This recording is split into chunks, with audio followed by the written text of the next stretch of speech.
Tonight on the 10, trick or treat up in the air. Halloween changes happening every day. A look at the communities canceling the holiday. It was supposed to be our busiest year ever. We were expecting off the charts numbers. And the steps taking place in one of Halloween's most famous cities.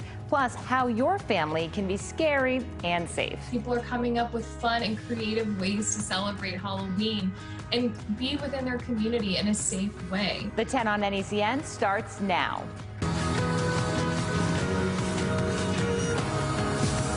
Well, if it feels like you're on a roller coaster careening towards the end of the year, it's because, well, you kind of are. There's just 78 days till Christmas, 50 days till Thanksgiving. Kind of makes me hungry. And right now, a lot of people are thinking about Halloween, which is just 23 days away. And I love Halloween. It really has something for everyone. For babies, it's all about that picture because, let's face it, they're not going to remember the holiday anyway. For kids, it's the opportunity to dress up like your favorite character and score some free candy from your neighbors.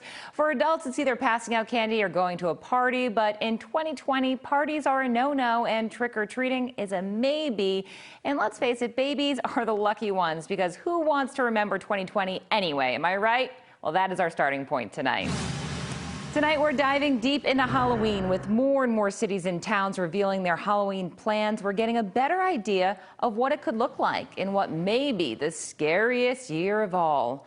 We start off with a tale of two communities, both faced with a difficult and different decision, how to celebrate the holiday while still keeping their residents safe. Our Catherine Sotnick took the trip to Leicester and Holden. I'm disappointed. There will be no tricks nor treats this year in Leicester after the town, the latest to cancel trick-or-treating due to the pandemic. It's disappointing, but I mean, this is COVID, so. I think it's very disappointing. The children have nothing to look forward to. CDC guidelines calling traditional trick-or-treating a higher risk activity, along with going to an indoor haunted house where people may be crowded together and screaming.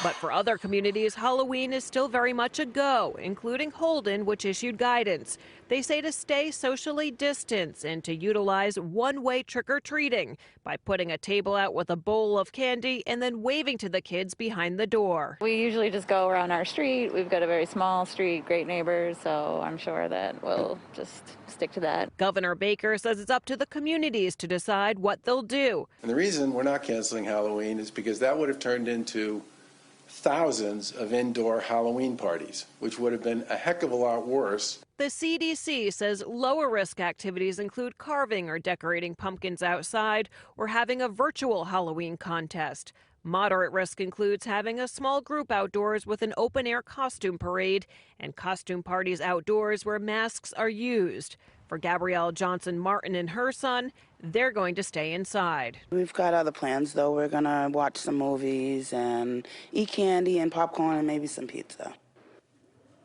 It's a pretty good idea. I'm actually thinking about watching Hocus Pocus again. But as you just heard from the governor of Massachusetts, he's really not making any rules or mandates when it comes to Halloween. But he did take a moment yesterday to offer some tips and advice. And this really was his most important message.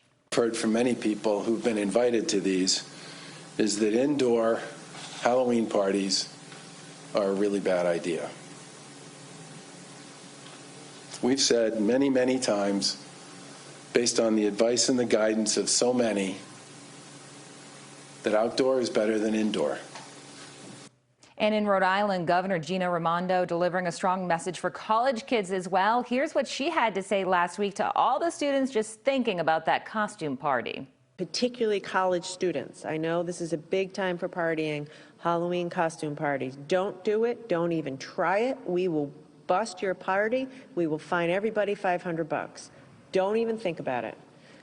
Don't even think about it. Well, the Center for Disease Control has also published its list of guidelines for Halloween, and they're breaking up traditional activities into risk categories.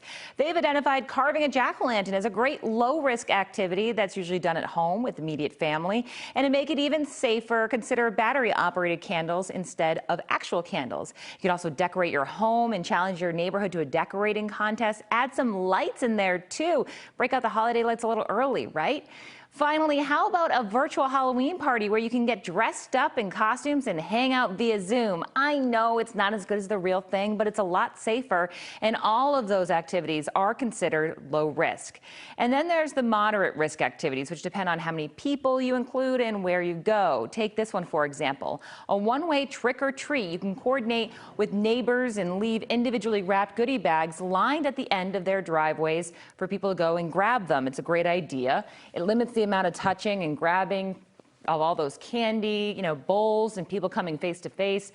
Also included on the list, having a small outdoor open air costume parade. This lets kids show off their costumes while keeping people pretty far apart. And the key here is just doing it with a small group and maintaining that 6 feet distance, like the monster and the mummy right there. And don't forget to wear a mask. And we're not talking about a Batman upper mask like you're seeing here. Instead, they want one that covers the bottom half of your face, including your nose and your mouth. And here are the types of things the CDC says to avoid: traditional door-to-door trick-or-treating, having a trunk or treat where cars are lined up and kids can get candy from the trunks. They also don't want you to go to those indoor costume parties, especially if they're crowded. And indoor haunted houses are a bad idea, where people are often, scared and screaming. That can spread the droplets of the virus. And even hay rides and tractor rides. People probably think that they're okay because if it's outside. But the CDC says if you do, really limit it just to the people in your household, not sitting next to a bunch of other people. Now, all of this is hitting the Witch City pretty hard, as you can imagine. We're talking about Salem, Massachusetts, one of the top destinations in the world for Halloween fun. And every year, more than 500,000 people flock to that city during the month of October. But this year, the city has been forced to cancel most of their haunted happenings events. There's usually more than 700 of them, but those have been canceled and moved to virtual platforms to try and save the season. But even canceled events, reduced capacity in all their restaurants and shops and museums is still not stopping people from heading to Salem. And it's something that they'd usually welcome, but of course this year is very different. Our Abby Nezgoda has the latest from the Witch City. Totally insane.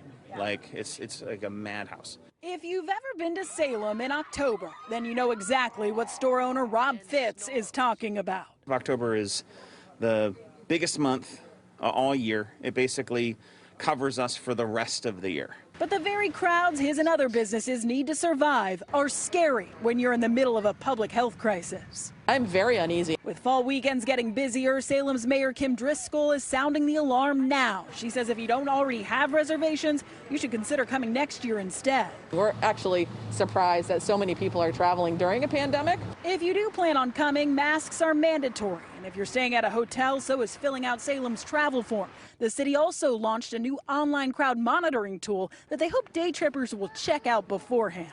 You're officially line guy. Yeah. What's that like? It's interesting. It's Douglas Cowell's job to make sure no more than 5 groups are lined up outside this witchcraft shop. Midday on a Tuesday, and he had to turn people away. These two sisters came all the way from Colorado. It's kind of the place to be in October, isn't it? And we've always wanted to come. Back at Rob's shop, he never imagined he'd be selling protective masks along with Halloween ones, but he'll do what it takes to survive. You got to find the perfect spot where you can be safe and have business.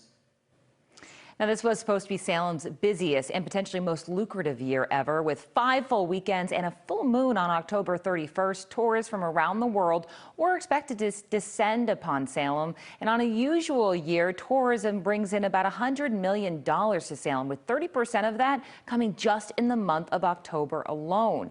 And you heard it in Abby's story. People are still going there despite the pandemic, and that was a bit of a surprise to the city's head of tourism. The last weekend of September, first weekend of October, we had heavy crowds. We had a lot of people who were visiting. There were a lot of people who came in and said that they came because they didn't think anybody would be visiting Salem. It'd be a good year to try it. And then there were people who kept their travel plans. But again, they have reduced capacity, canceled events, and they've got to maintain social distancing. So now Salem is asking some people to stay away, especially on the weekends. Are encouraging people, if they don't have reservations already, to postpone their trip and consider Salem later. I can also offer a midweek visit is a really good idea. And there are businesses that still have tickets and reservations available. So And it's not all bad news. In fact, believe it or not, this year candy is seeing some sweet sales. People need some comfort, right? New data from the National Confectioners Association shows that Halloween chocolate and candy sales are up 13% over the last 4 weeks versus the same period in 2019. Halloween chocolate sales up 25%. And the reason they say this is because, more people are shopping at grocery stores more often during the pandemic, and therefore they're picking up a lot more candy, and then therefore they're eating a lot more candy as well. Here's a spokesperson from that association. Candy sales are up 13% from where they were last year. And that is so reflective of the consumer, manufacturer, and retail optimism that we're seeing. Some stores even put their candy out 2 weeks in advance this year, and everyone's looking for a little moment of joy, and that can happen all throughout the month of October. And 74% of millennial moms say that Halloween is more important than ever this year. It is pretty important. I've already got my costumes for my kids. I got to figure out what I'm going to be too, but that of course depends on what they want to do. And remember, you can always get the latest headlines and look up the situation in your town or city for Halloween on NECN.com. We also posted the CDC guidelines on there, so you can spend a little more time with them and try to make some really smart and safe plans. And remember, you can always download that free NECN app to keep you connected.